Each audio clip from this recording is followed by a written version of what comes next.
So good morning, everyone. My name is Nadine, and I work with the Yellowstone to Yukon Conservation Initiative, and I'm here co-hosting with my colleague, Candice Batiki. I'm calling in from Slocan Lake, where we have beautiful light snow falling today. And the landscape we refer to as the Yellowstone to Yukon region encompasses the homelands of many Indigenous peoples. Y2Y honors the rights of Indigenous peoples and is working to support land-based reconciliation, Indigenous-led conservation, and stewardship right across this vast geography.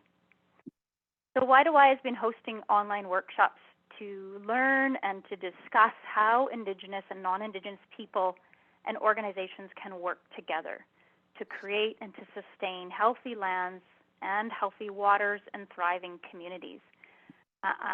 The Exploring Ethical Space series started in late 2020, and we've had workshops covering a range of topics. I know many of you have been to those or have watched the recordings. And today we are bringing you members of the Indigenous Knowledge Council and Youth Salmon Warriors from the Bringing the Salmon Home initiative. We're really excited and very grateful to these people who are making the time for us today. So we're going to have a series of short presentations with members of the three nations involved in this initiative, and then there will be time for questions and discussion after the presentations. Just in terms of Zoom, we'd ask that you please keep yourself muted unless you are asking a question. We do like to see each other. That's why we've made this a meeting, so we can see each other when we get started. So please leave your camera on if you're comfortable with that, especially when you are speaking, when you are asking a question. In terms of Zoom, if you'd like to only see the speaker when the speakers are presenting and not this sort of full gallery, up in the top right there's a little tab that says View. And if you click on that, you can select Speaker. And then it shows you the speaker with the gallery above. So you might want to switch between that, go back and forth between that if you'd like to see just the speaker.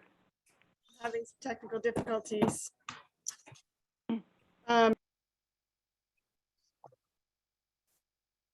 Okay, so I think we are ready to get started. And this morning we have an introduction to the Bringing the Salmon Home initiative by Valerie and Michel. And Valerie is a member of the Adams Lake Indian Band from the Secwépemc Nation. Valerie has held many positions at the Adams Lake Indian Band for the past 20 years. She is the Bringing the Salmon Home outreach and engagement organizer for her nation. Valerie also works with the Syilx Nation Tribal Council as the Columbia River Treaty Project Manager. Valerie. Thank you, Nadine, and welcome everybody. Wagtukwaida. My name is Valerie Michel. Oh, I just lost me. Okay. My name is Valerie Michel, and I am the Bringing the Salmon Home outreach and engagement organizer for the Secwépemc Nation. I'm pleased to introduce our work with Bringing the Salmon Home, the Columbia River Salmon Reintroduction Initiative. Next, Teresa.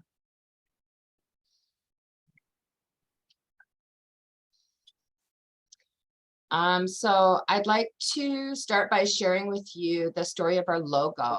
It doesn't come up as anything else. Sorry. Sharing our story of our logo representing Is this supposed? No, this is a microphone. our unified commitment of the Syilx Okanagan, the Secwépemc and Ktunaxa Nations, cultural values relating to salmon. So kind of gone around and around and. Next. Might be a computer thing. Sorry to quickly interrupt. There's somebody who's not muted in the audience. We're getting some background noise. If you could just make sure you are muted when everybody is presenting. Thank you. Okay, so the three salmon here that you see, you probably have to go back. Yeah, so an artist was chosen by each of our nations to work together to come up with a common design theme. The artist decided that each of their salmon would represent something important about how salmon connect to our people, our culture, our land, our water, and life. The sockeye here, the first sockeye is by the Secwépemc artist Kelsey Jules. Her design embodies the vital relationship between salmon, land, and water, literally carrying this relationship wherever the salmon go. The Chinook in the center is by Syilx artist Spirit Peoples. Spirit's design is inspired by Syilx teaching, showing the inseparable connection between salmon and culture. Here, Secwépemc Coyote, with his eagle staff, brings salmon up the river to the people. The bear paw prints reference one of the 4 food chiefs nourished by the salmon and represent the spots on the back of the neck. The Chinook, at the front, the other one is the back one, is by Ktunaxa artist Darcy Luke. Darcy created a spawning Chinook salmon with eggs and fried. Her design symbolizes the life-giving generational legacy of the salmon. The spirit of the water carries and protects the salmon throughout their journey. Next. So the Bringing the Salmon Home initiative is an Indigenous-led initiative. It brings together 5 governments: the Syilx Okanagan Nation, the Ktunaxa Nation, the Secwépemc Nation, Canada, and British Columbia, in an innovative agreement to explore salmon reintroduction into the Upper Columbia region in Canada. Next. So our Indigenous-led governance structure upholds the leadership of the 3 nations, including as chairs of our working groups, which each bring together representatives of all 5 governments. The core groups are the executive working group, the implementation team, the technical working group, and a communications and advisory group. The Indigenous Knowledge Counsel guides all of our work, much like binding forms the strong backbone of a book. We have a team of 3 nation-based outreach and engagements organizers working within and across the nations, and that's Troy Hunter from the Ktunaxa, Kiri, and from the Okanagan. Next. So this initiative is guided and informed by the United Nations Declaration on the Rights of Indigenous People, the recommendations of the Truth and Reconciliation Commission of Canada, and British Columbia's Declaration on the Rights of Indigenous Peoples Act. Our initiative to reintroduce the salmon is also unanimously supported by the local municipal governments in the Upper Columbia Basin. Our long-term vision is to return fish stocks for Indigenous food, social, and ceremonial needs, and to benefit all Columbia River residents and ecosystems as a whole. This work focuses on working together to bring the salmon home above all else.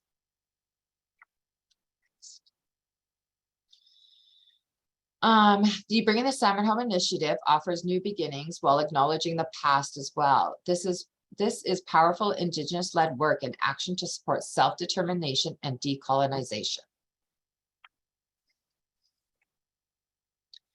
Though it's been over 80 years since salmon were able to return to the upper reaches of the Columbia River, we know the spirit of the salmon endures all the way to the river's beginning place. As do the salmon people, the Secwépemc, the Syilx Okanagan, and Ktunaxa nations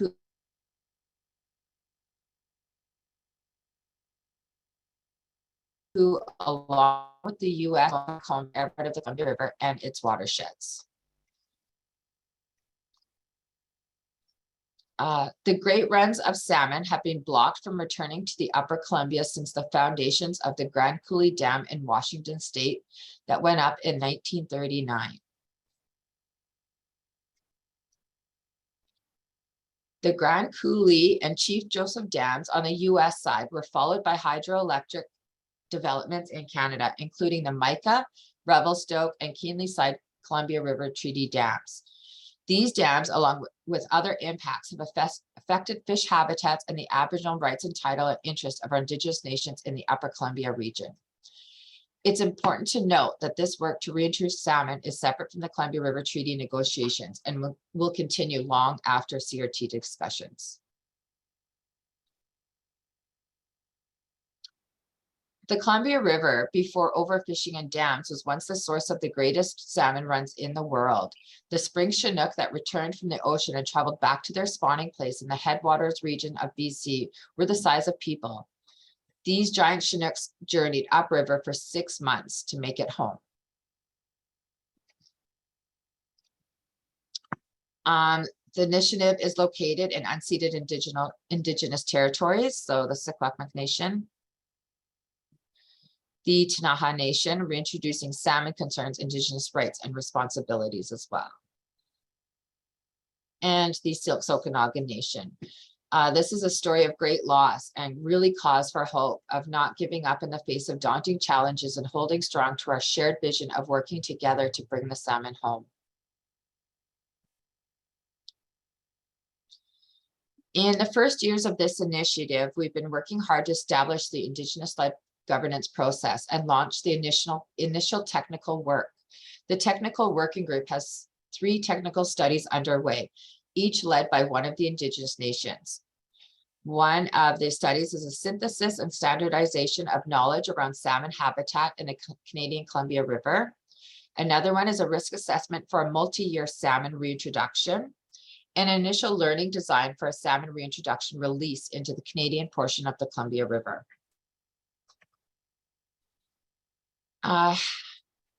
Community engagement is equally important to ensure cultural renewal and strengthening of connections within and across the 3 nations, and to raise awareness and build partnerships the length of the Columbia River and beyond. For 2 years now, we've held an online Bringing the Salmon Home Festival in May. Last year, the week-long festival drew over 3,000 people. This year, we have a shorter 2-day festival and over 1,000 people registered for the event. We invite you to our next one, which will happen May 2nd and 3rd of 2023. The main messages around the initiative center on we're working together to find ways to bring the salmon home.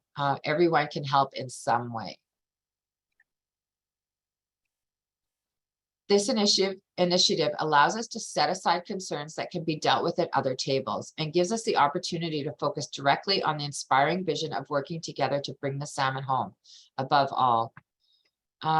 You can visit our website at columbiariversalmon.ca for more information. Thank you for your interest in our work. Look forward to the next presentations. Thank you. Thank you so much, Valerie. Wonderful to see those images of those huge salmon. I'd like to introduce, we have 3 members of the Indigenous Knowledge Council with us here today. And I'd like to first introduce Troy. Troy Hunter is Ktunaxa of the Ktunaxa Nation. His professional experience includes working for Indigenous organizations in the interior plateau of BC, including the Ktunaxa Nation, the Secwépemc Nation Tribal Council, the Shuswap Nation Tribal Council, and the Enokan Center. Troy developed and operated the Ktunaxa Kinbasket Interpretive Center at the St. Eugene Mission Resort. Some of you may have been there, a former Indian residential school, and he made a short documentary about the loss of salmon on the Upper Columbia River. Then in 2013, Troy was called to the bar as a member of the legal profession. He is currently completing a master's degree in constitutional law. Welcome, Troy. Thank you. Thank you very much, Nadine. Before we start my presentation, can you just have off the screen there, I want to show quick comments. Thank you very much. I want to teach you all something. I see there's people from many nations here, and there's something that we had a long time ago. It's called sign language. And they talked about bringing the salmon home, and that's what I'm going to teach you right now.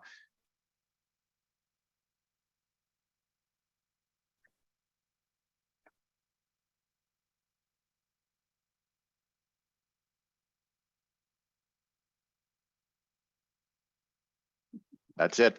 Thank you. All right. Well, shout out to everybody there. I'm happy to see you all here. Good to see Wayne and Susan, and shout out to you. And anyways, I'm going to start this presentation here, and then I'm going to get out. I'm sorry, I have other meeting that I'm attending, so I'm just going to go through this presentation. I'm not a member of the Knowledge Council. Marty Williams is. I'm filling in for him who could not attend today. So hello, my name is Troy Hunter. I'm a member of the Ktunaxa Nation, and I am the Communications and Engagement Coordinator for Bringing the Salmon Home, the Columbia River Salmon Reintroduction Initiative. Slide. I'm pleased to speak to some of our Ktunaxa cultural values in relation to salmon. Ktunaxa speared and trapped salmon in the upper Columbia River. Next. Our nation is located around the sacred headwaters of the Columbia River. We have not seen salmon here in over 80 years since Grand Coulee Dam blocked them in 1939. Next. The loss of the salmon and the importance to our nation of bringing them home is profound. Here's something that one of our young people, Martina Escutin, said recently, reflecting on her experience with our Tri-Nation Youth Salmon Warriors gathering this summer. The reality for me, so this is her words, the reality for me is that I was born and raised here for my entire life, and I had never been to the source of the Columbia River, and I had never partaken in a water ceremony like we did. It is kind of eye-opening to me that I didn't know that we had salmon in this Columbia River 80 years ago, because nobody ever talked about it. I know we have a word for salmon in Ktunaxa. We have the word swakmu, and it had never occurred to me why we would have a word for salmon if we didn't have salmon in our water. Next slide. This is an illustration for the Bringing the Salmon Home initiative by Ktunaxa artist Marissa Phillips. At the bottom, it shows a traditional Ktunaxa fish trap with a holding device set in the stream to catch the salmon using a fish weir. There are Ktunaxa using the sturgeon nose canoe, and they are carrying a baby as shown with the round Ktunaxa cradle board. Also, there is a man spear fishing, just like our ancestors also used to do.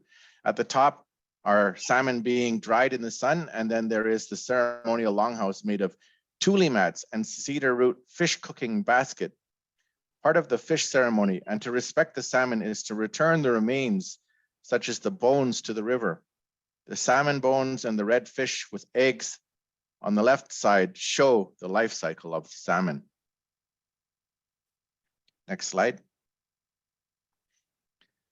The balance of life, one of our principles of our laws in Aknamut Dishes, the natural laws, tell us that whatever we do out there on the land has an impact on other things. And a prime example is the building of the dams. When they built the dams, it impacted the salmon, which impacted the human beings. It impacted the bears and the animals. It impacted our economies. Next slide. Our people and our youth are starting to get interested.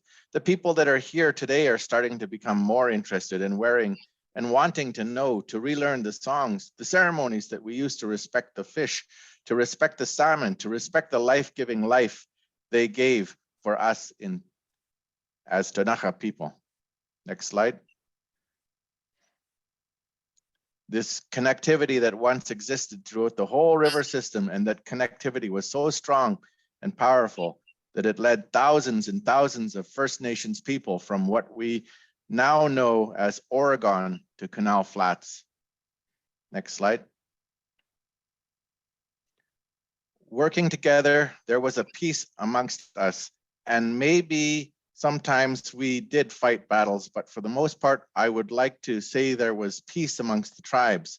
When we came to these places that had the resources, such as the salmon, there was an understanding of respect for each other, that we were not there to fight, but we were there to harvest the salmon and respect the resources that were given to all of us. And I think that's important for us today to acknowledge that.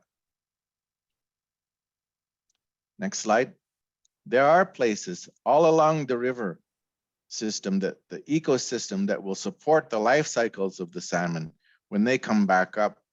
The fingerlings, the young ones, to start their life cycle, to start their journey and make their way down the Columbia River like their ancestors did. Next slide. We are working together, one river, one mind, one heart. And the more that we do this, the more that we intermingle and share each other's knowledge, the stronger the nations will be, and that will make the salmon more stronger. For that respect amongst each other is reciprocal. It flows like the river flows. It flows like the water flows. The water cycle, the life cycles of the salmon, we are all interrelated with our human lives. Next slide.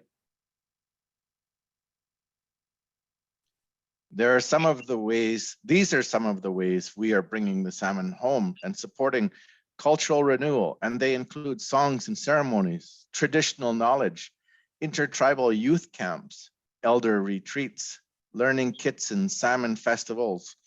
The cedar root basket from the lower Ktunaxa was used to cook fish in a ceremony witnessed by Father de Spet in 1845, which symbolically replicates the salmon at Kettle Falls when they got trapped in natural potholes. Next slide.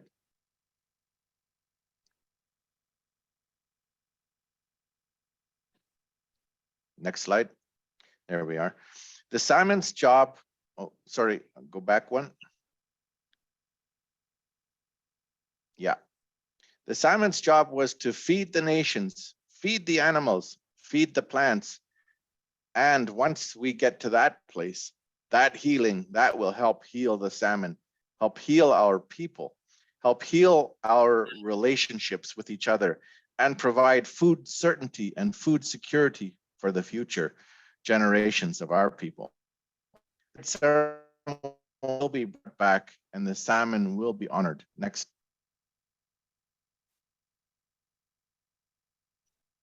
This is Marty Williams. He's the Ktunaxa Indigenous Knowledge Council member. And his words are, they said, as long as you continue to sing our songs, we will feed and we will do our job. Remember us. And that's one more slide to go.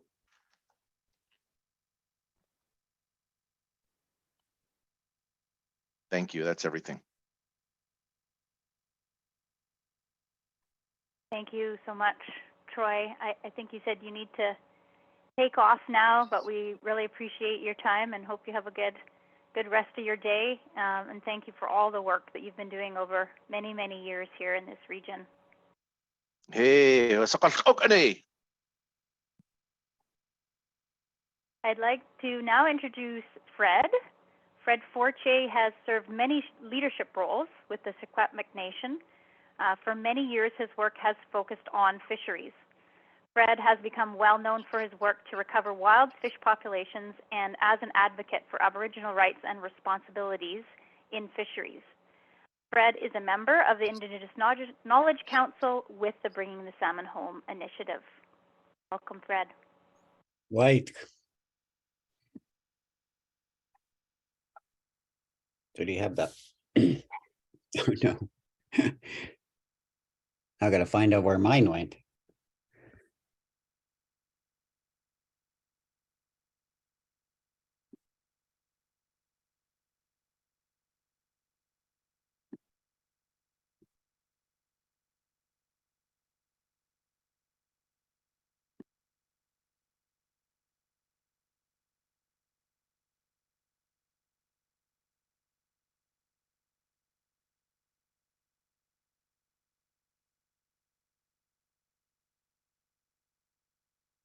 See your slide okay. I think you might be muted though, Fred. How's that? There we go. Hey. So we got the first one here, the first slide. Okay, White up, Red Porcians West, Secwépemc in Secwépemc. Good morning to you all. I'm Fred Fortier. I'm a descendant of the Secwépemc people and the Secwépemc people. My father being in Secwépemc and my mom being in Secwépemc. I'm also past chair of the Secwépemc Fisheries Commission and the Canadian Columbia Intertribal Fisheries Commission. I'm just pleased to speak to you of some of our Secwépemc values in relation to salmon, the values and laws that come from teaching of Coyote, the lawmaker. Next slide. The Coyote is when Coyote developed our our laws around a whole pile of different things on the land, mostly Kamuk laws of the land. And he was very instrumental of developing the strategy around the watershed as how Coyote brought the fish to the interior. And everybody has in our interior Salish and all Indigenous people across the Turtle Island have a being or a transformer that helps them out. And Coyote was our lawmaker.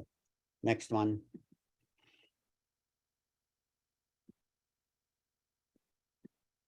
So what is Secwépemc and customary law? Secwépemc law is based upon principles guided by Secwépemc stories and our oral traditions, founded, inspired by, and responsible for Secwépemc Ulu, our land. These stories handed down generation to generation through oral transmissions. Each story has legal principles and processes that govern Secwépemc people. So our laws were about social interaction with our land and its animals and our plants. Next one.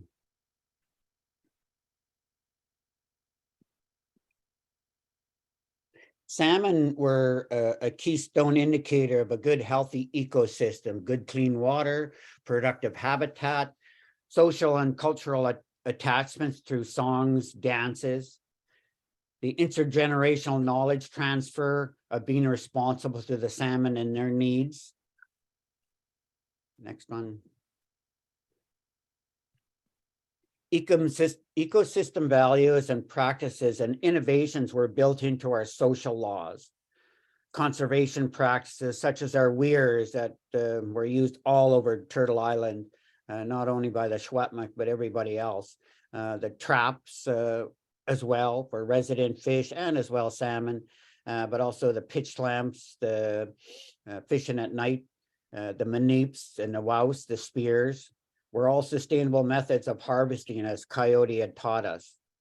Take what you need, as there are other people upriver who are also of need. And you'll see this basic principle of that through every watershed in across the world, hopefully. Next.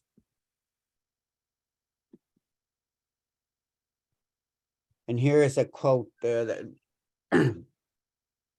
we have suffered historical wrongs when the dams were installed and the salmon were taken away from our people.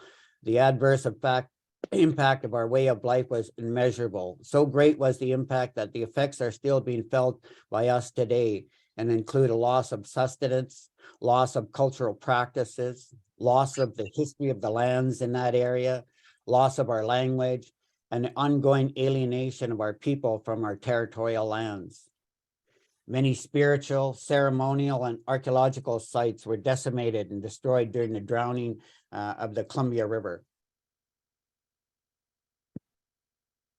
And what we have to look for now is an altered ecosystem and trying to repair that system. Next one. There was a lot of cultural impacts when the dams were put in. The spiritual loss and spiritual and a loss of important ceremonies associated with the salmon, the loss of spiritual guidance, health, the loss of fresh salmon and diet, and the onset of many health issues, diabetes, and so on.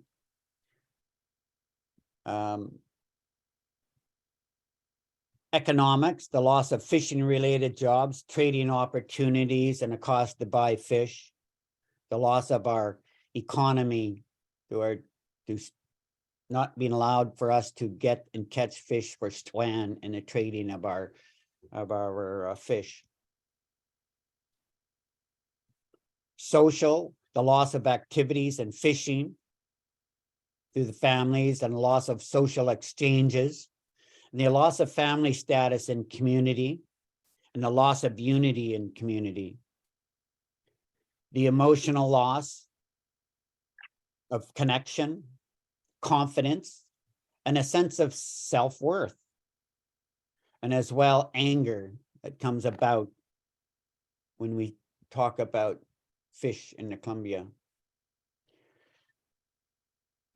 Traditional and knowledge loss of traditional skills, making of the weirs, drying of fish, preparation of them, and teaching across generations, that intergenerational loss of language.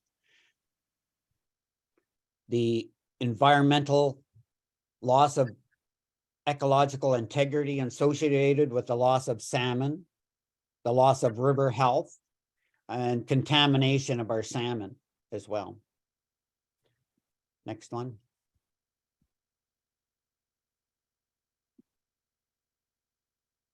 When you look at salmon, you look at the resiliency of our salmon to recover. Even though we have 80 years of no salmon in the Columbia, they're coming back and we are driving that process. So they're resilient, just like us as people in the watershed. Next.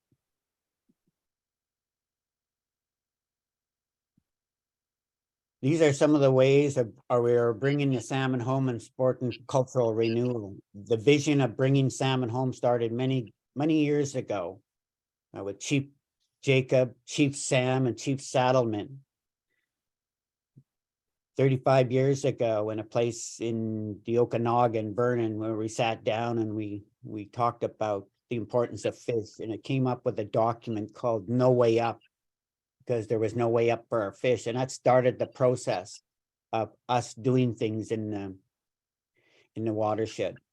So the vision is still there and the hearts and minds of our people. In the spring of 2022, our Syilx Nation band, the Kinbasket people, hosted a salmon fry reintroduction ceremony near Invermere, BC. It was the first time in over 80 years that salmon had swam in this portion of the Columbia River. It was deeply moving and significant event for our people. Mark Thomas, who also sits as chair of this Bringing Salmon Home initiative, was honored and named a salmon chief for his community. Next slide, please. Intergenerational knowledge passed on to our children. Salmon was a way of life that was taken away from our people. Our youth will be the ones who will move this initiative forward to implementation in the future. So let's believe in our youth, support our youth, and keep the spirit of our salmon alive, as they're the ones who will be speaking for the salmon in the future. And we can just go through the slides as the sound of the song starts.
So I wanted just to thank you for the time for me to present.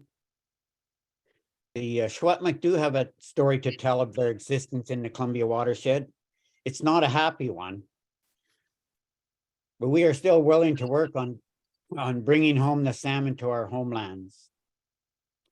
So having to understand that in the watershed that all of us, including the Secwépemc, things didn't work out for us in the Columbia River.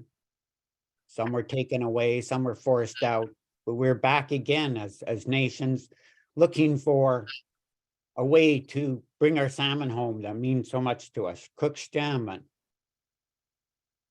Like, Thank you, Fred. Thank you so much for this history and this story of resilience, really. Next we have Chad. Inkilukstein Chad Eneas is a traditional knowledge keeper of the Syilx Okanagan Nation and is an apprentice to Syilx Richard Armstrong.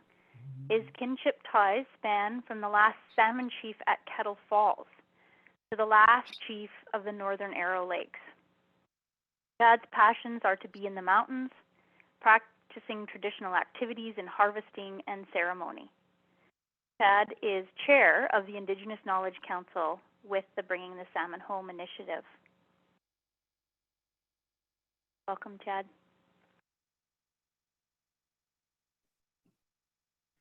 Wychas cholchalti Ktunaxa Nation slachlacht is kwisten kiloch chin kintel milmil tish kin Syilx Jade item hulach in klach chap kiken cool such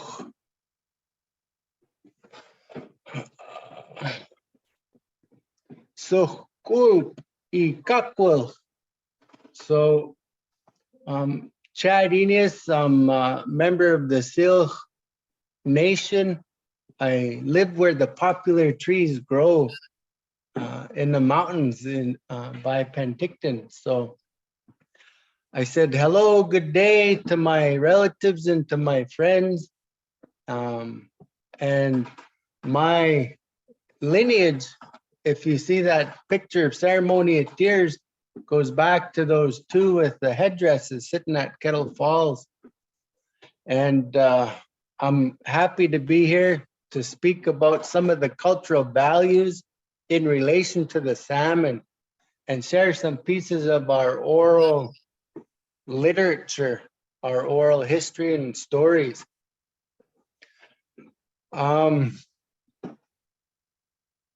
Like many of our relatives from the neighboring tribes, Coyote Syilx, in our story, the first sentence in some of our versions of that story, it says that the people were starving.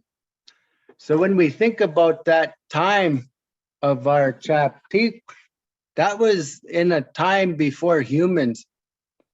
So in this context, the people were all the living things. And I think that's a really important piece of the knowledge that's embedded in our stories, because the nutrients that the salmon bring back from the ocean and upstream to the, to the farthest reaches of the Columbia River,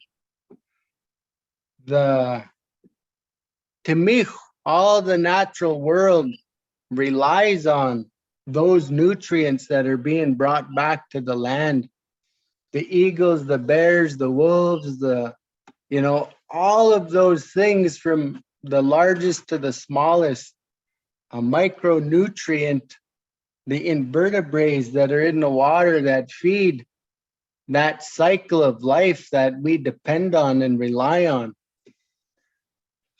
That's a really important aspect to think about when you are talking about, just one species within a system that is so impacted, as Fred said, that the state is something that a lot of our people don't have a memory of. I've been fortunate to work with the knowledge keepers within all of our communities, in the Okanagan and in the other tribal groups. I had the opportunity to work with our spiritual leaders in dealing with some of the ancestral remains. that have shown themselves. And what we found when our tribes came together, our nations, our people that were doing that work, we found that 2 or 3 generations back, that our people from the different tribes were intermarried. And that was a really important aspect of our governing structures, our traditional or inherent governing structures in terms of resource management and relationship management. And I talk about that because it also, in our stories, in our Coyote Brings Salmon stories, it talks about the intermarriage. Coyote left Salmon where he was given a wife. And I think those are really important aspects of how we relate to the salmon and those long-term connections that we have. And I think really what it talks about is that heightened value of what people think their most precious resource is, and that's family. And if you think about what a daughter represents, you know, that is one of the most precious things that we could have in our lives. So I'm currently working at the Ktunaxa Center, which is the cultural center for the Okanagan Nation. And we're working with all the communities in terms of trying to develop priorities and increased values. So I'm just thinking about, you know, what does all that mean?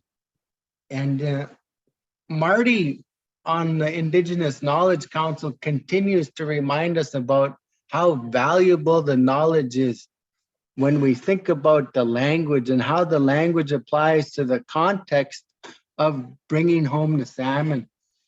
So I guess some of those considerations about how we're doing this as a tri-nation council group, you know, I think Nadine said it the best, is that we're doing this for the salmon.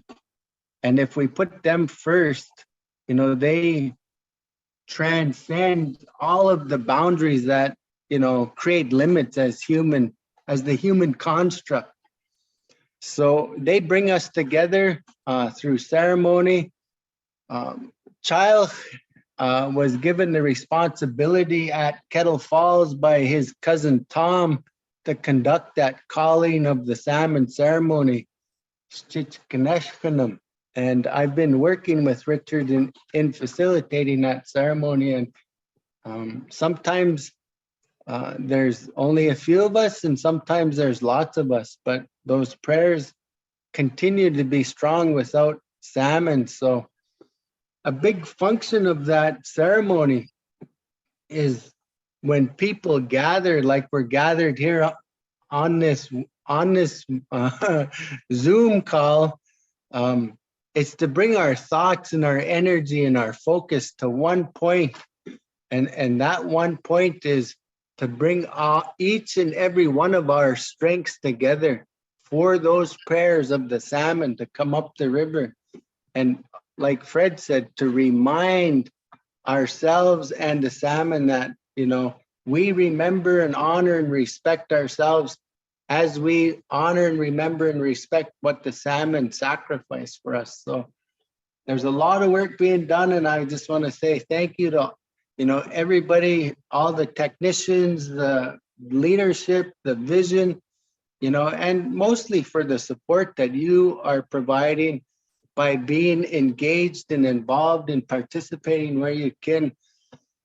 This is really the beginning of the recovery efforts. You know, this is an international, you know, I guess, project. So I've been fortunate enough to work with our fisheries department here in the Okanagan, part of the hatchery in the Okanagan Sockeye River Restoration and the Sockeye Restoration in Canada. So, you know, I think by collaborating, we can do a lot more than we can do on our own. So I thank you for being here today. And, you know, I really hope that you can get more involved with bringing home the salmon. White Limlim. Thank you, Chad. Thank you so much for your leadership throughout all of this.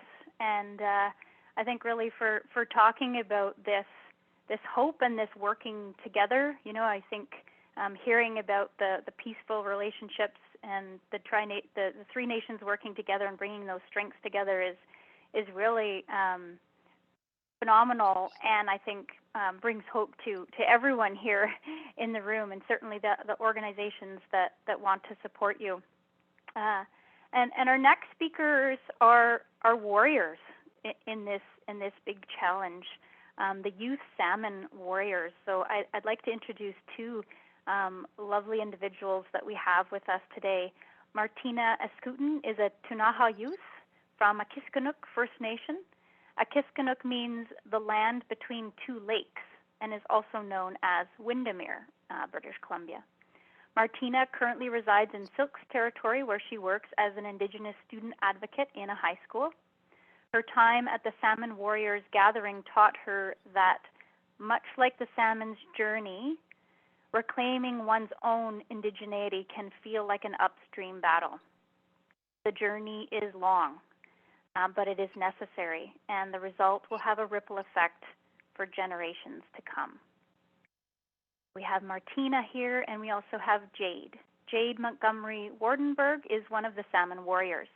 Jade lives in her homelands of Syilx, Lower Similkameen, located in the town of Eneas, British Columbia. She works for the Lower Similkameen Indian Band as an early childhood worker. And outside of work, Jade loves playing basketball, volunteering as a Syilx basketball coach, sitting on the South Okanagan Similkameen Pride Board, and spending a lot of her free time with her family or on the land. Welcome, Martina and Jade.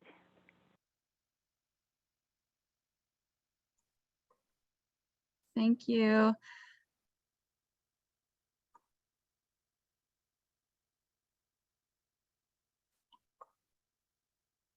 Jade, do you want to go first? Sure, I can go first. Okay. White Haskell Incha Squeeze in Hashtin. Kikin Moot Inkruula. So where my family is from Inkruula, which is translates to yellow dirt. I'm from the shaman name is Eneas, British Columbia, and that's where I am today. I am Secwépemc, I'm Syilx, and I'm Kwagul, and I'm just really excited to be here. I'm honored to be a salmon warrior. I'm also a early childhood teacher in my community, and like Nadine said, I'm also learning and super excited to be here. White. Kisakyuki Kapiniskis Hukaksik Mastin Sak Nupkunana Hu Takigahi Akiskunuk Hu Sausakani Tinsakaptium Sak West Bank and Husukil Okni now Sanamietki Kinwahi. Hello everybody, my name is Martina. The name that was given to me by my great grandma is Nupkunana, or Little Bear, as I was named after my great grandma Martina Nicholas. I am from Escutin, which I used to think meant the land between two lakes, and now I understand it better as just the two lakes. So where the Windermere Lake and the Columbia Lake come together, and it's also where the headwaters of the Columbia River is located near there. I currently live in West Bank, BC, on Syilx Okanagan territory, and am super grateful to be working in the school system here at a high school in Kelowna as an Indigenous student advocate, which is where I am right now. And yeah, my education background is in social work, and so when I think about social justice and everything that means, I just think that it's so strongly related to what we're talking about today with the salmon, because I think that the salmon deserve justice too. And yeah, that's me, and thank you so much for having me. Next slide, please.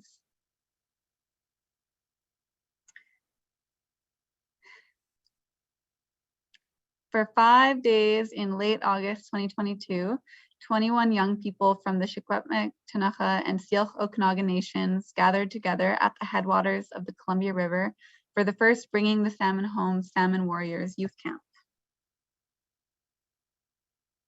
A trailblazing gathering of the Syilx Okanagan, Secwépemc, and Ktunaxa youth on the land by the water. So this is the poster that went out to communities and trying to get and recruit some salmon warriors. We stayed at the Raven's Nest Resort, a beautiful off-grid camp, and this resort is owned by my cousin Pharaoh, so it was super awesome to stay there, just 5 minutes from my grandma's house where I grew up, and experience their off-grid camp that they have developed there. The camp was organized by our 3 Bringing the Salmon Home outreach and engagement organizers: Troy Hunter from Ktunaxa, Carrie Terbasket from the Syilx Nation, Valerie and Michel from the Secwépemc.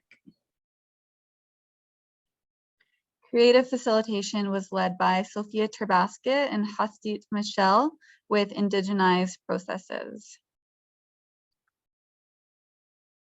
We gathered for opening, welcoming, and a smudging circle near the canal flats.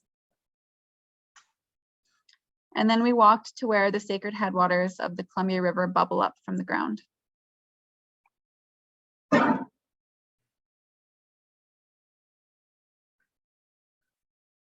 a highlight for me in being a part of this Youth Salmon Warriors weekend has been getting out on the land and really connecting with nature and the water in a different way than we normally do, and learning a lot about the salmon and that we are salmon people. Elders, knowledge keepers, and leaders from our 3 nations guided us in a special headwaters ceremony.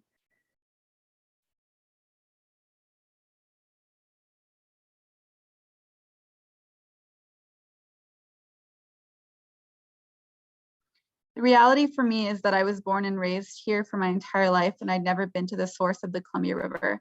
I'd never partaken in a water ceremony like we did, and it was eye-opening to me that I didn't know that we had salmon in the Columbia River 80 years ago, because nobody talked about it. I know we have a word for salmon in Ktunaxa. We have the word Syilx, and it had never occurred to me, why would we have a word for salmon if we didn't have salmon in our water?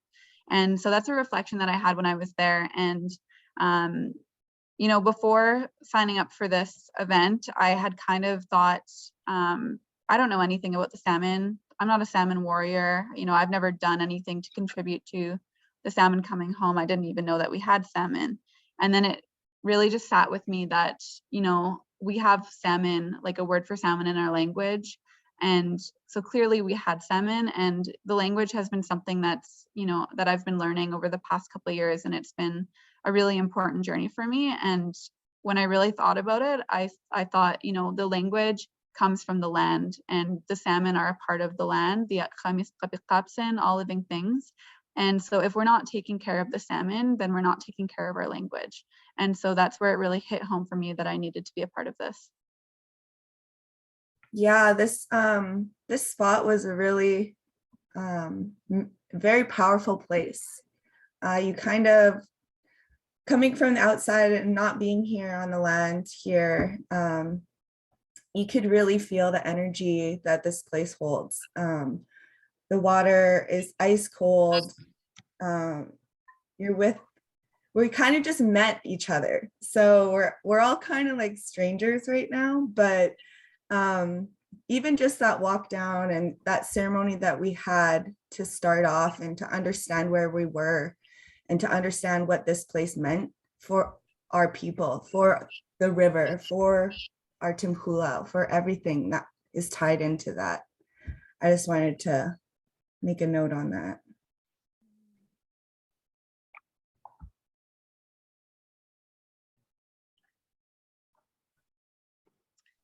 So we took turns paddling a large Voyager canoe on Columbia Lake. Each day we had ceremony, practical experiences, creative workshops, and storytelling to build our connections to each other and the salmon.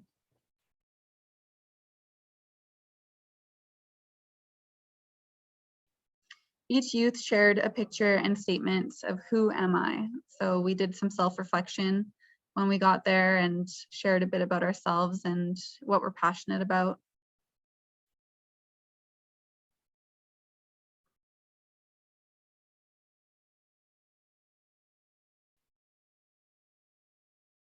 And these were all our t-shirt designs.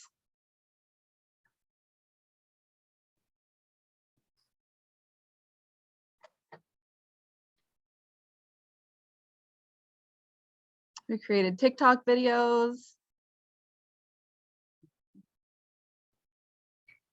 We created connections that we didn't know we were going to make. We've made friendships we didn't know we were going to make. And for the future, those connections are what we are going to bring back to the salmon. What's going to bring back our culture, what's going to bring back our language, what's going to bring back everything. Stated by Morgan. This quote makes me think of when Troy Hunter was sharing his presentation and he brought up the word Ktunaxa, which means it's the natural laws or the laws of the land and how everything we do impacts the land. And just even in this quote that Morgan shared about how the connections and the friendships that we're making with each other are going to impact the salmon, that is just so true. And it just really speaks to that Ktunaxa, that the connections that we make because we are a tri-nation relationship now, that is going to benefit the salmon. And so it's really, it's just so true that, you know, just that simple act of friendship will be benefit to the salmon. This was a Ktunaxa creation story, storytelling by Chief Joe Pierre, and we're here in the Escutin Rec Center.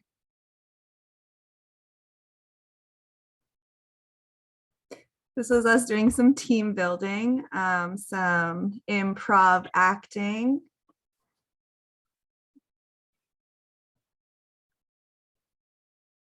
Part of our journey in bringing salmon home to the Upper Columbia included learning how to can sockeye salmon. So really being in relationship with the salmon. That's our elder, Auntie Deb Crow, teaching us all how to can fish, how to do some quality control. Some of us never handled fish before. Some of us knew different ways. It was cool to see all the different ways because personally, I've only grown up in the Syilx territory. That's where I've learned most of what I know. So seeing other people do their canning was so enlightening, and as to why they did that, my buddy from the Secwépemc territory, he was filleting it, and I've never seen it done like that before. And I was explaining to him why we keep the bones in, and he was like, "Whoa, like that's cool. You get so much calcium and nutrients from the bones."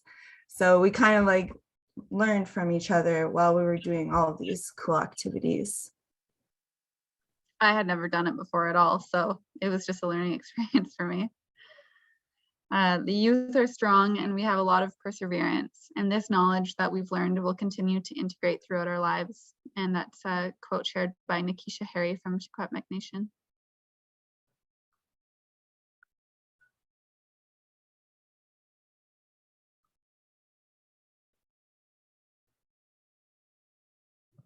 And this was our finished product.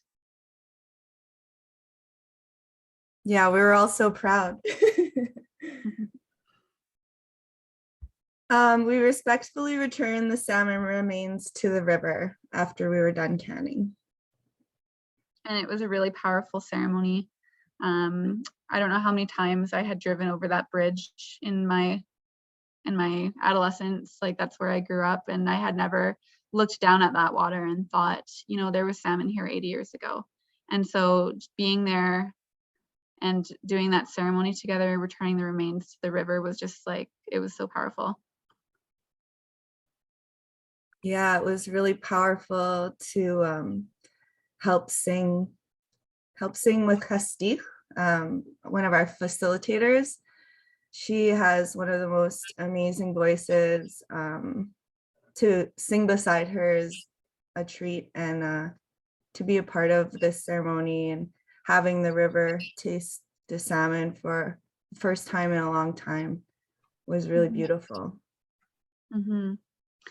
And so our languages aren't extinct, they're sleeping and they're waking up. And our salmon aren't extinct from the Columbia River, they're coming home. I've really thought a lot about how, the language that we use to talk about things like language revitalization, the Bringing the Salmon Home initiative, it really impacts how we do the work. And so, looking at our languages as not being extinct, we're moving away from that deficit-based language. When we say something is dying, when we say something's almost extinct, that's looking at it from a deficit.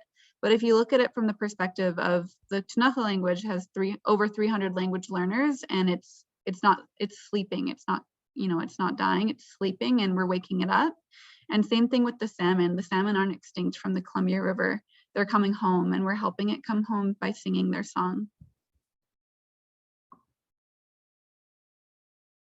Everything we did informed our input into our Salmon Warriors youth statement. You can check it out on our website at columbiariversalmon.ca.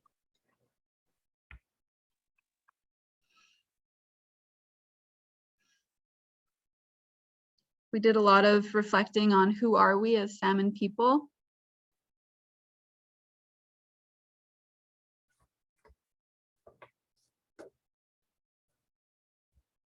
And talked about what are the barriers to salmon coming back. So some of those include the dams, capitalist mentality, invasive species, oil, loss of ceremony.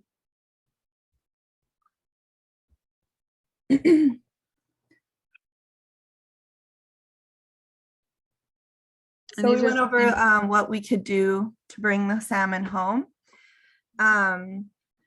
So in my culture, we have a saying, Syilx, and that's kind of like the 4 directions of everything that you need to do to create balance, to put force to your actions, and use the knowledge that you've gained.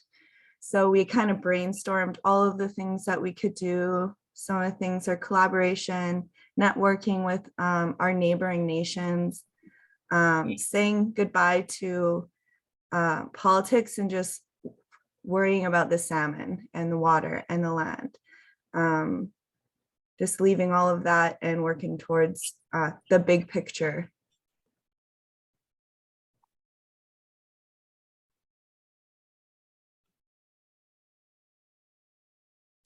Oh, I'll say this one. You don't have to be a fish biologist to be a salmon warrior, or be at the front lines to be a salmon warrior. There's different ways and streams and rivers you can go down to become a salmon warrior. Said by me, Jade Montgomery-Waardenburg from the Syilx Nation. So what that has to offer is you don't have to be a scientist. You can be a salmon warrior in many different ways. For me personally, I love to be on the land. I love gathering, singing, dancing, learning my language, learning my culture, and then teaching that to the young ones that I can, and instill those strengths in them. So, yeah. Totally. And, I was thinking about what Marty Williams said, that I believe it was Troy earlier shared, as long as we are singing the salmon song, they will feed us. And, I've been thinking about how, like, something as simple as singing a salmon song, how that really, like, is an intergenerational act of healing, because, when we say, like, you sing the salmon song, they will feed us, probably in the future, from, in a Kiskanak area, the salmon haven't returned home yet. In the Syilx territory, the salmon have begun to return home. So it's already happening that they are coming home and they are feeding us. But right now, when we're singing the salmon song and we're praying for the return of the salmon, they're also feeding our spirits. And so no matter what we do, as long as we sing the salmon songs, they're feeding us in some way. And it's that reciprocal relationship. And ever since I became involved with this, it's opened up opportunities for intergenerational healing that I wouldn't have had otherwise. Like just the other day, I was talking on the phone with my uncle, Joe Nicholas, who was part of the Columbia Basin Trust at the beginning in the 80s. And, you know, this opened the door for that conversation. And I learned things from him that I hadn't learned before. And so even just that act of, you know, having a conversation together and learning about culture together, like that is intergenerational healing. And that's something that the salmon has gifted to me by being a part of this. And yeah, that's our presentation. Great. So Thank thank you, you, Martina. everybody. Thank you, Jade. Now we all want to go to that camp. What a wonderful experience to build those skills and learn together and make those connections, and for it to be so incredibly meaningful. We're going to play a short video with the Salmon Warriors statement that came from this camp last summer.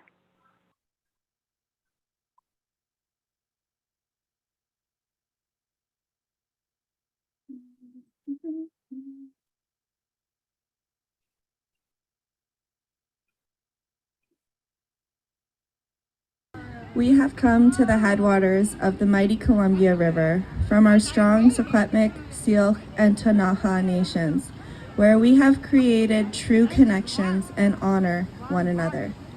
We are here as salmon's witness. Our sacred relative has been gone from these waters for too long, but even still, their spirit is here because we are here, and we will never stop fighting for their right to come home. Our bodies yearn for our salmon. Salmon teaches us to never stop, to never give up. Salmon is us, and we are salmon. We returned our salmon relatives' bones to the water while we sang and prayed. We have reminded these waters that our salmon are coming home, just as we have come home to ourselves and to one another. With our fists up and our hearts open, we raise our voices and tell you that we are strong, just like salmon. We know that by honoring our creativity, we learn to express our true selves, that part of us where our ancestors sing and where our salmon hearts beat strong. We are standing up for our salmon, and we are raising our voices for the people to hear. Put aside politics and keep our salmon and us young people at the center, because we can show you the way, because we are walking forward with the truth in our hearts that our salmon are coming home. We are Salmon Warriors.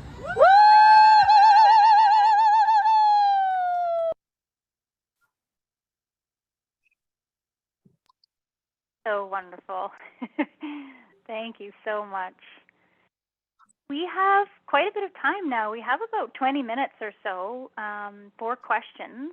If anyone has any questions, there's been some wonderful comments in the chat about how great it is to hear some of the real details of the history and of the Bringing the Salmon Home initiative, to hear about how inspiring it is to see these salmon warriors now out on the landscape. So what we're going to do is we love to hear your voice. If you have a question, you can raise your hand or just go ahead and speak. Candace and I will kind of monitor people's interests, but if you want to use the raise the hand, it's under reactions at the bottom of your screen. Yeah, or you can physically raise your hand. I see that. So looks like Lauren has a question. Hi, yeah. Can you hear me? Yes. Okay. Sounds like an absolutely great initiative. How wonderful it is to see.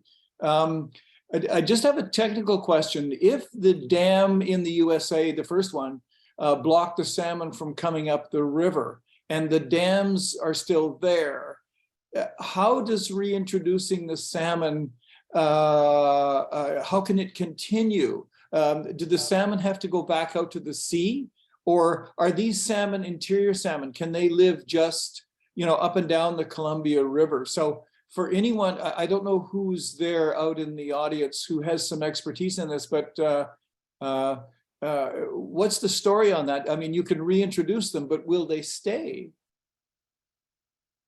Maybe, I don't know, Fred, you want to, or Chad? Yeah. So the Grand Coulee and Chief Joseph stopped all salmon from coming into Canada. That was the last of the cruelty that happened. And then after that, and that was in around 39, 40 or so.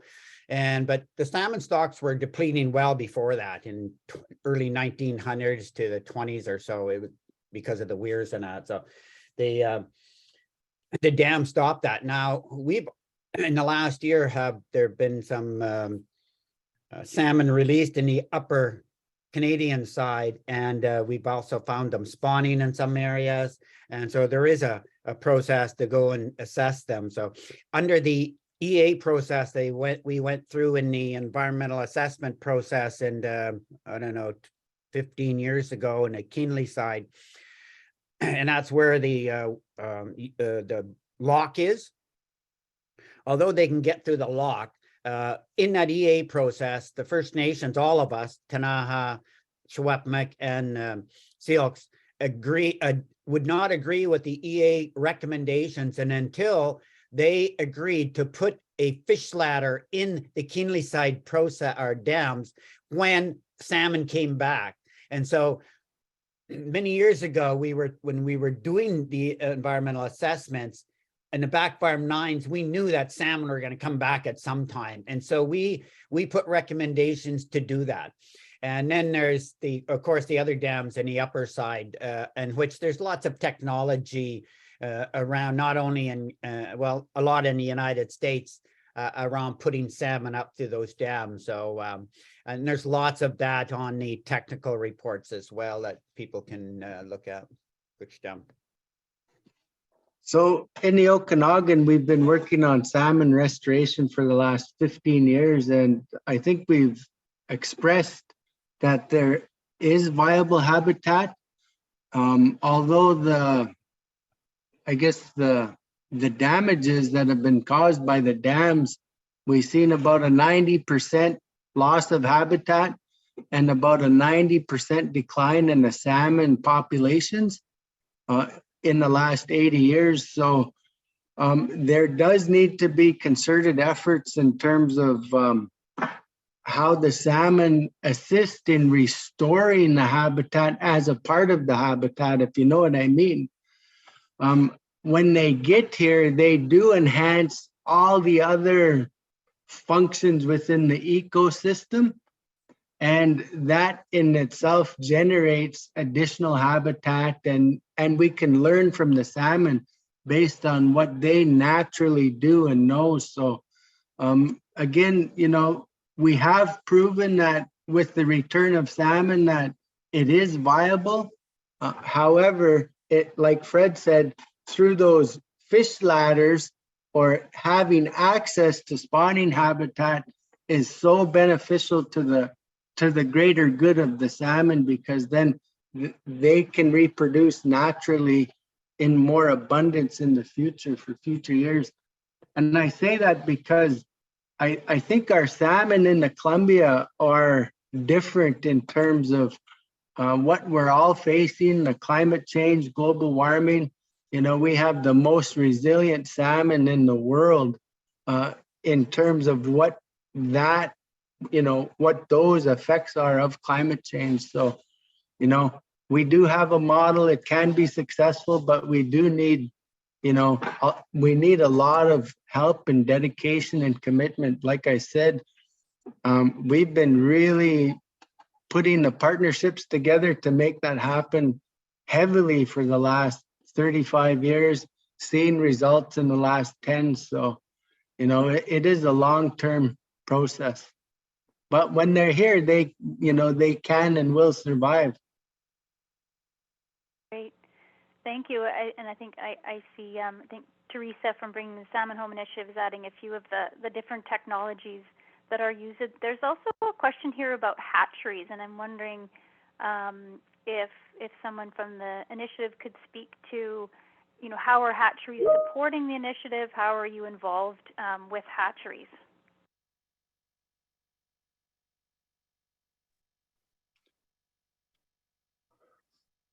I think that's a loaded question, but in terms of the damages and the obstruction, salmon need our help for now to start to regenerate to historic populations.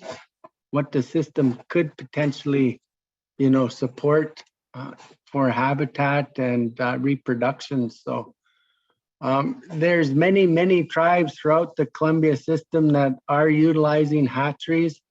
Not just for salmon, but for trout and for sturgeon and, both in Oregon, Washington, throughout the whole system, there does need to be some added supports to, help revive the populations to historic amounts to the capacity of the Columbia. I think the other thing to add is the hatcheries provide a good ex situ strategy, and what we're doing naturally is an in situ strategy. So we're using the natural genetics, but one of the things that we don't have in Canada is the genetics, and so we need to work with everybody in the lower river on how we're going to introduce those genetics up into the upper Columbia. And can we use, say, upper Fraser Chinook stocks? Can we use Thompson coho, mid Thompson coho, and can we use other species, other stocks from other areas, such as the Okanagan sockeye? And so those are questions that have to be answered throughout the process as we're going through. Hatcheries in general aren't a great tool that at least the Secwépemc have been supporting in the last 100 years, because they've done damage to all of the stocks all across anywhere that hatcheries were introduced. So I think we need to be very careful about what we're going to do with hatcheries and how we're going to sustain our fisheries in the future. So yeah, and I see some more input into the chat if those interested in this question or kind of related question. I think what's so really amazing about the Bringing the Salmon Home initiative, it's from science to ceremony. It's a very complex challenge, and the work it requires complex thinking and solutions. Jade and Martina, we have a couple questions in here. Kind of a couple people asking what are the plans for the Youth Salmon Warriors coming up? Yeah, so I was just looking at this newsletter that was shared to the 3 nations, I believe, and there is going to be a Youth Salmon Warriors gathering in 2023. And so there is a call out to young Syilx Okanagan and Ktunaxa people aged 19 to 30. So if you know of anyone in that demographic who would be great little young adults warriors to go to the Youth Salmon Warriors gathering next year, then that is starting to be planned for. Great, exciting. We have a question about this, the Bringing Salmon Home initiative. Is it the first of its kind globally? Are there other Indigenous communities and communities working on a similar kind of challenge on planet Earth? We have a lot of watershed process that come back, have the same problem as the Columbia, at least in British Columbia that I know of. Yukon River system, which has to have a bilateral process with Canada in order to participate in that fishery. So there's impacts on the Champagne, I think it is, First Nations up there. Then there's the Taku River system, which is impacted by the beeline and the Prince Rupert area. And then there's the Fraser, which is getting impacted by a whole pile of different things. And then there's the Columbia itself as well. And so there's a lot of different rivers all across Canada that, including Atlantic salmon and the other side, that are led by Indigenous people. But this is the first one that's actually led by Indigenous sort of a group of Indigenous nations that have a vision, and majority of the processes that are guided by Indigenous people across Canada that are what I refer to as tier 1 processes that are most important to us. There's not a lot of support from governments, both federal, provincial, in order to support that. And so this is very unique as far as a watershed process that has been driven by Indigenous nations and based upon their values and based upon customary law and based upon stories of coyote. So I think it's a very interesting thing. I mean, there's lots of other Indigenous processes going on that are being led across the world. The Paraguay-Uruguay process, which has a lot of dams in that system, and they've been just trying to get together in the past 10, 15 years. But it's very impossible. It's quite impossible for Indigenous people across the world because they don't have a lot of support from their governments. In Canada, we make them at times. Quick stump. You. I'm scanning the chat. I'm looking for any hands up. Maybe I'll just, there is a question in here asking about dams. And we know that Indigenous people in the Klamath Basin are in the front of the, and they're having some success with dam removal in that system. Wonder if anybody else has any comment on that. Klamath River dams finally coming down. Any possibility on the Columbia is a question from Ray Combs. Anyone want to take that on? This, in terms of some of the cultural knowledge and the applications, you can't really talk about salmon without talking about water. And the conditions that the salmon need are being measured through our technical committees, you know, the science work that's being done to look at different kinds of scenarios. And, you know, in our stories, it talks about coyote breaking the dams. You know, it doesn't really say taking them out or whatnot, but in that context, you know, it is about passage and access and opportunity, and whatever that looks like. I think the cultural context is that there's a very deep, intrinsic, and inherent responsibility for us to uphold the laws that were put on the land for us, you know, and not to try to get it too far away from that, because I think people are drawn to this place because of the abundance and the beauty and the diversity that exists here. And, you know, there's been so many changes to the landscape that, you know, I think what Fred was alluding to is that people are now starting to realize that our knowledge that we've learned over thousands of years can contribute to that, you know, that short-term science knowledge of 200 years. And I think, you know, there's a real shift in the landscape in terms of how the Indigenous-led context is coming to the forefront, because we are in a crisis in terms of climate change and whatnot. So there's huge value in considering all things, but beyond our prayers and our ceremonies and our, you know, our gatherings, it is the action that is required for us to uphold all of those things that we dream. Thank you. I think we're going to have to leave it there, but that's a great place to leave it. Thank you for those words.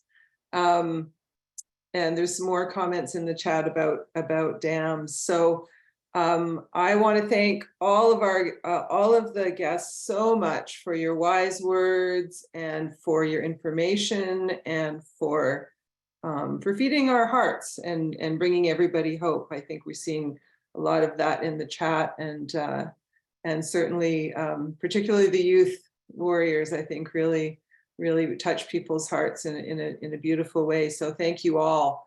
And for your wisdom and for all that you do for salmon, which is for all beings.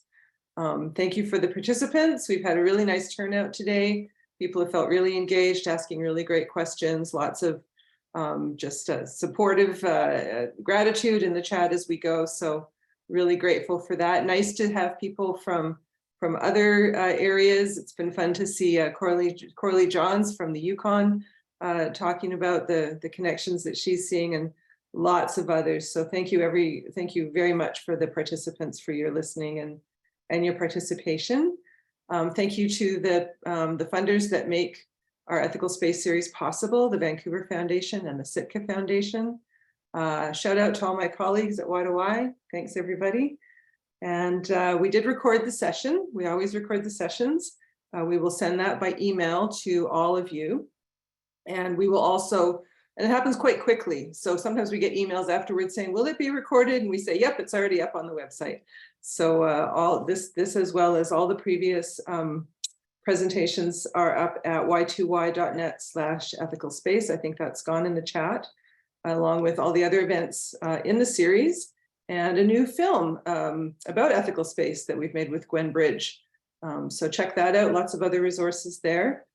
And we really appreciate your feedback. We are working with an Indigenous-led evaluation consulting firm to in sort of a circular way, we're continually evaluating the series. So really, your feedback is really important. Nadine has, I think, put a link in the chat, or she will momentarily, for a short survey that you could take it now. And I'm sure she'll send it to you again. But little extra motivation, if you do the survey, we'll put your name in a draw for a conservation-oriented prize for all those who take the survey. And we actually have some nice prizes at the moment, I have to say. So go ahead and do that. That's the end of our session today. Thank you very much again, and have a wonderful day. And if it's snowing where you live, enjoy the snow. Thanks, everybody. I wanted to show you one thing before you left. This is what drives us when you do have access to fish. It's about protein and about trade. And so we call this swan. Sklout in our language. Sklout meaning money. And sklout ui meaning beaver. So we don't have any money, word for money. So we took it because we were selling swan. All of us were selling swan by the thousands and thousands of them and trading it. And so it comes from the word beaver, sklout, and beaver sklout ui, because there's lots of them. May there be lots and lots of salmon. That's what we strive to do as young people, to be able to do this, eat it, protein, trade it for money. That's our ideal goal. Glad I get to do that still. Cook's done. Thank you, Fred. Great way to close us out. Thanks, everybody.